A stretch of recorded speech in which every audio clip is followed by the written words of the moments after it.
Kandungan gizi dan nutrisi yang tinggi dalam pakan bebek petelur akan membuat pertumbuhan dan perkembangan bebek untuk menghasilkan telur semakin berkualitas. Para peternak bebek petelur pun perlu mempersiapkan jenis-jenis pakan yang berkualitas untuk bebeknya. Karena jika pakan tidak diperhatikan dengan baik, dikhawatirkan akan menurunkan jumlah produktivitas telur bebek yang dihasilkan. Untuk ngasih makan sehari 2 kali ya, untuk pagi dengan sore. Kemudian jenis pakan juga kita kombinasi pakan pabrikan dengan sebagian untuk penghematan kos itu kita campur pakan alternatif gitu ya. Pakan alternatif itu kayak ini kepala udang ya Pak? Ya, itu alternatif untuk menaikkan kebutuhan proteinnya, itu kan cukup tinggi dari limbah udang apa itu untuk membantu yang untuk sebagai inilah pakan tambahan untuk sekaligus menaikkan. Tetapi perlu diingat juga, untuk peternak agar tidak asal-asalan dalam memberikan pakan pada bebek petelur. Pemberian pakannya haruslah sesuai dengan kebutuhan yang dibutuhkan bebek dan sesuai takaran yang dianjurkan.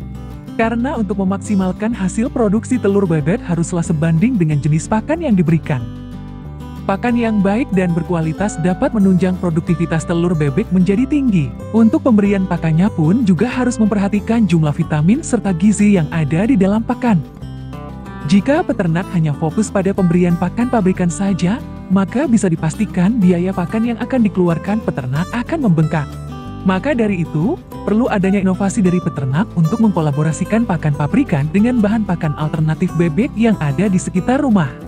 Pakan yang dapat diberikan untuk bebek petelur terbagi menjadi pakan sumber energi, pakan sumber protein, dan pakan sumber mineral.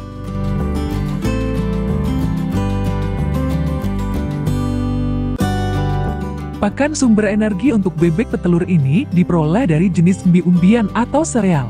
Bebek petelur membutuhkan energi untuk melakukan aktivitas sehari-hari, seperti bergerak, bertelur, terbang, berenang, dan lain sebagainya. Pakan sumber energi cukup penting karena menunjang produksi telur yang dihasilkan. Adapun untuk jenis pakan sumber energi sebagai berikut.